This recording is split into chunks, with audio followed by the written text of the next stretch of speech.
Alors, je crois qu'il faut vraiment, je suis très pour cultivons la permaculture dans notre arrière-jardin et puis le monde ira bien. Mais je crois qu'il y a un autre volet qui est celui du combat.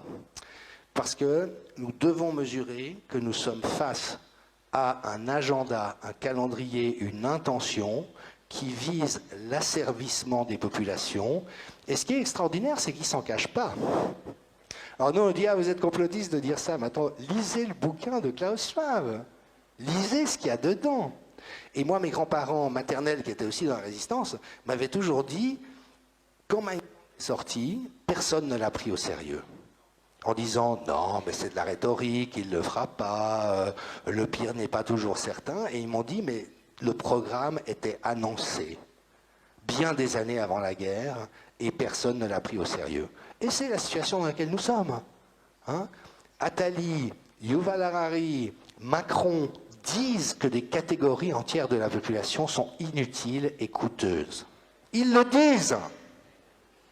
Il y a en chaque être humain, et nous ne savons pas la nommer, il y a des tentatives, une valeur de dignité infinie. Infinie. Et quand une société en vient à être aussi maltraitante, un ami Lakota me rappelait récemment que dans la culture Lakota, les aînés sont très très révérés. Parce que ce sont eux qui disposent du recul, de l'expérience, qui ont appris à connaître les choses de la vie. Chez nous, les vieux, c'est des crétins qui n'ont rien compris, qui ne savent pas utiliser un smartphone, qui ne servent à rien, qui coûtent cher, qui ont eu la vie douce, et dont finalement ça serait mieux qu'ils éjectent. Et on a effectivement vu une campagne, il faut appeler un chat, d'assassinat massif dans les EHPAD.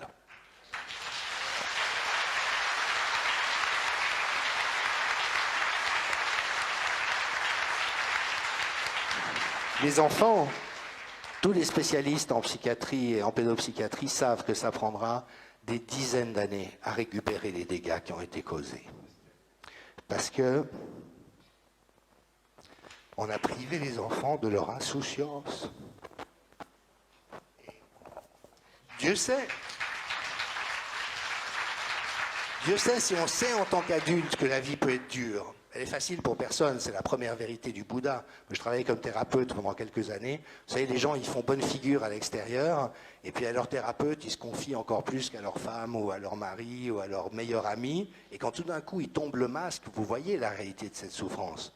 Mais ce qui nous permet de rester debout comme être humain, c'est des valeurs fondamentales. C'est ce qui a été nommé. La compassion, le respect, l'écoute, la bienveillance, l'entraide, la solidarité, l'amour, l'amitié. Et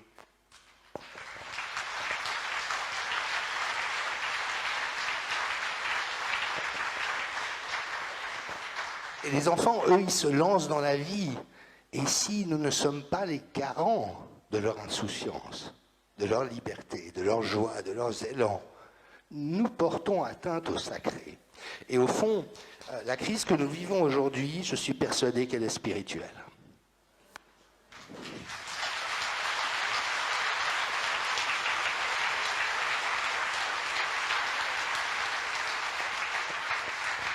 Et c'est là où nous ne pouvons pas nous permettre d'être naïfs. Nous devons voir la réalité en face. Nous avons affaire à des psychopathes totalement déshumanisés. Je vous rappelle que ce profil, très rapidement, se caractérise par 4 paramètres. C'est le côté narcissique, il n'y a que moi qui compte, les autres ne sont même pas des êtres humains, c'est des objets. Le machiavélisme, je manipule à merveille pour faire croire ce que je veux aux autres. La psychopathie, l'absence d'émotion pour les émotions des autres et notamment leurs souffrances. Donc un psychopathe peut briser un enfant comme on casse un bout de bois, aucune réaction dans le cerveau. Et le dernier élément, c'est le sadisme. C'est le plaisir à infliger de la souffrance à autrui. Alors je me permets encore une parenthèse. Votre président, qui est à moitié le mien, vu que je suis à moitié français, a toutes les caractéristiques des 4. Et notamment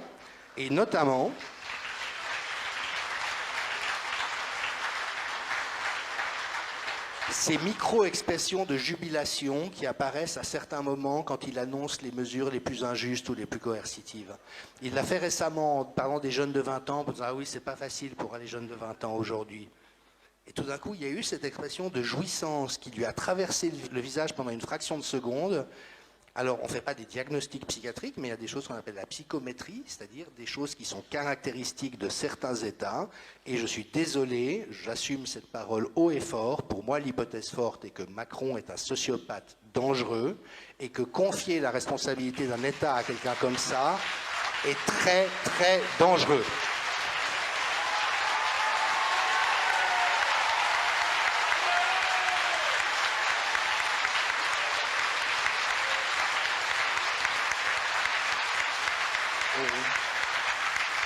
Et croyez que ça ne me réjouit pas. Je donnerai tout ce que j'ai pour me tromper, que ça ne soit pas le cas. Mais les signes sont trop clairs. Et ça veut dire qu'il ne faut pas commettre une seconde l'erreur de sous-estimer l'ennemi. Parce que l'erreur que font tous les gens qui ne sont pas des pervers ou des psychopathes face à des pervers ou des psychopathes, c'est de toujours invoquer le bénéfice du doute, comme il est naturel qu'on le fasse face à des gens qui ne sont pas des pervers ou des psychopathes. Vous voyez ? Votre épouse ou votre mari, si vous êtes marié et que vous aimez votre conjoint et que ce n'est pas un psychopathe, il va vous faire suer à certains moments, il va être pénible, il va être casse-pied, mais vous lui accordez le bénéfice du doute. Il m'aime, moi aussi je suis chiant par moments, c'est pas très grave, on a tous nos trucs, voilà, et puis on compose avec ça. Et ce fond d'humanité des gens innocents est l'arme absolue pour les pervers, parce que c'est ça qu'ils utilisent pour discréditer tout soupçon de la réalité de ce dont ils sont.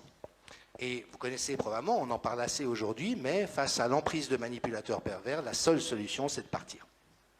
Vous ne pouvez pas les vaincre, il faudrait être aussi sans scrupules, sans culpabilité et aussi tordu pour pouvoir les vaincre sur leur terrain, donc on n'a aucune chance. Et donc la seule solution, c'est de se tirer. Maintenant, une société qui a à leurs mains et dont le président de la République, d'après l'hypothèse la plus raisonnable, fait partie de cette configuration, comment est-ce qu'on se tire? D'accord? On ne le fait pas.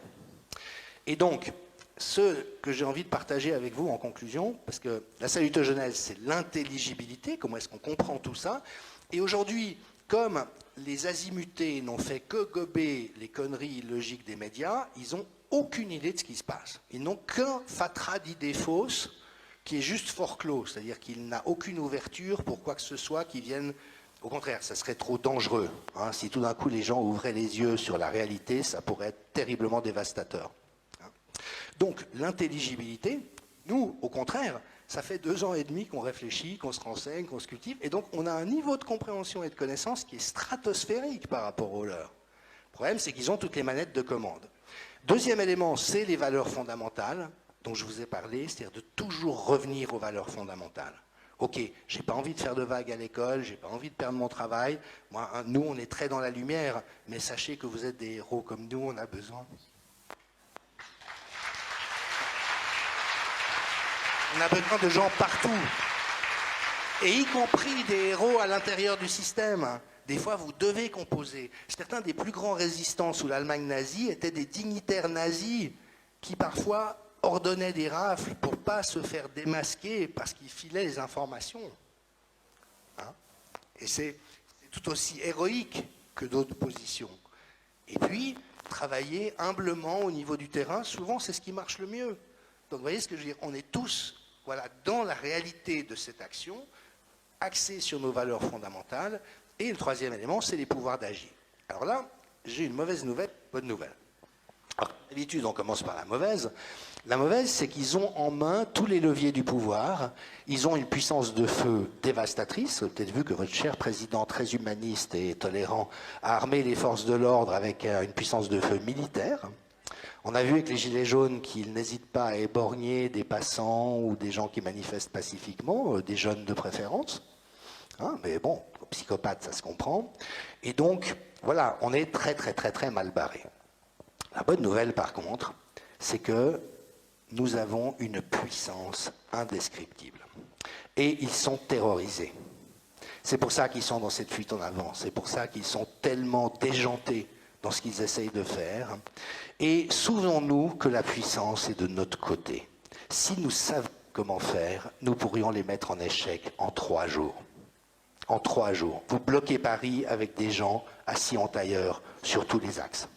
Vous ne bougez pas tant que le gouvernement n'a pas sauté. En 3 jours, il saute.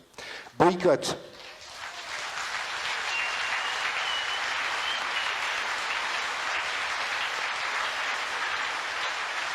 Vous arrêtez de consommer tous les médias, tous les réseaux sociaux, tout Internet, tous les supermarchés, tout ce qui pollue, tout ce qui rend con. En moins d'une semaine, ils sont à genoux. C'est nous qui tenons le couteau par le manche. Le problème, c'est que nous n'avons pas encore conscientisé suffisamment entre nous la réalité du combat qui se mène. Et la bonne nouvelle, c'est que c'est vrai que le rouleau compresseur de la barbarie ignoble est en train de nous permettre de nous retrouver, de nous aguerrir, de développer des sagacités et de prendre conscience de notre pouvoir. Et donc, moi, je suggérerais, mais c'est à voir, qu'on fasse un coup de semonce. Début septembre, on fait 3 jours de boycott. Parce que souvent, les gens disent, mais voilà, je ne veux pas complètement renoncer à Facebook ou à Leclerc ou à que sais-je. Bon, ok, 3 jours. Et on le fait tous pendant 3 jours. Et là, ils voient l'effet. Et on leur dit, si vous osez faire un pas de plus, vous allez voir en faveur de qui tourne le rapport de force. Il faut qu'on trouve de nouveaux moyens parce que nous sommes face à un nouveau fascisme.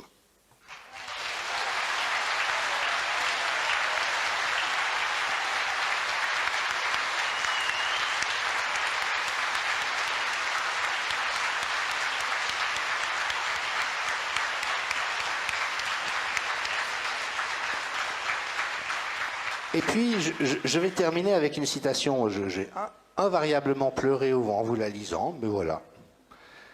Le don des larmes, ça s'appelle dans certaines traditions spirituelles. Une citation d'un grand guerrier Lakota, Sitting Bull. Ça me touche beaucoup parce que les Lakota est un peuple qui avait énormément de sagesse et de compréhension et qui a été impitoyablement écrasé par le gouvernement américain. Vous le savez peut-être ou pas, mais après s'être fait massacrer, 1878, ils ont passé un traité avec l'État américain qui leur donnait l'entier du territoire du Dakota. Et il y a une ruée vers l'or dans les Black Hills, qui était leur territoire sacré. Les Blancs se sont installés là. Ça fait depuis ce moment-là qu'ils réclament le fait que les États-Unis respectent leurs traités. Et comme avec l'Ukraine, les Occidentaux ne respectent jamais leur engagement. Et c'est la marque de la psychopathie. Un mensonge réussi vaut une vérité. Quand je m'engage sur quelque chose, ça n'est pas ma dignité, ça n'est pas ma probité, ça n'est pas le sacré de moi et de l'autre que j'engage. Si ça permet à l'autre d'y croire, et si ça me permet de l'écraser, ça aura rempli son rôle. Et c'est ce que les nations amérindiennes ont vécu depuis le début du XIXe siècle. Sitting Bull disait « Un guerrier n'est pas ce que vous croyez. Ce n'est pas quelqu'un qui part faire la guerre pour prendre la vie des autres. Pour nous, un guerrier, c'est quelqu'un qui se sacrifie pour le bien-être des autres. Son devoir est de protéger les aînés, les gens sans défense, ceux qui ne peuvent prendre soin d'eux-mêmes, et par-dessous tout, les enfants qui sont le futur de notre humanité. »